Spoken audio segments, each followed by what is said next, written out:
Let's speak now to Kathleen Collins, who's an associate professor in the Department of Political Science at the University of Minnesota. She joins us now live from Minneapolis. Thanks for coming on the program.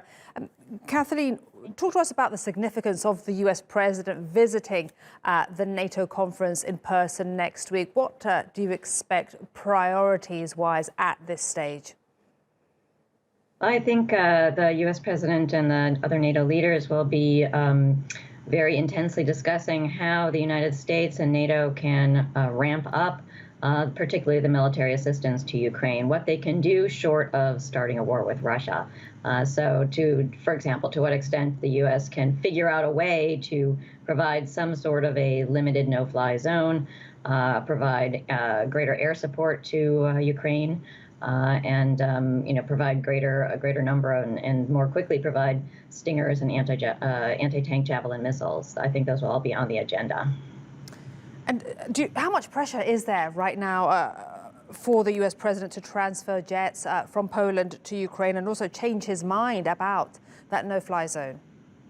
There is significant pressure in the United States to do so, both from the Ukrainian American community and more broadly from the mass public. I think the president is feeling pressure from both Republicans and Democrats in Congress to do something. If not a no-fly zone, then at least provide perhaps limited corridors protected by American airspace, perhaps something like the Berlin airlift, to send in American planes to evacuate civilians who are in harm's way. There's also significant pressure on both sides of the aisle to get those Polish MiGs to the Ukrainians so that they can themselves provide a no-fly zone.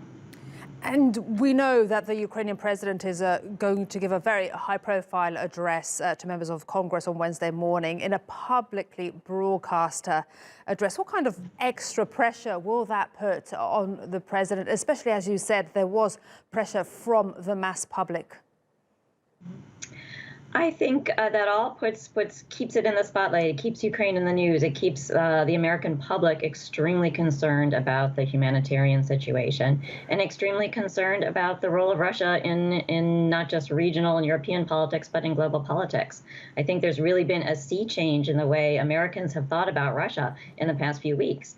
We went from very little concern, or concern at least limited to cyber interference with the elections, to really massive American public concern about the role that Russia is playing in the world, and really thinking back to what we need to do to be a more global player in promoting peace in Europe.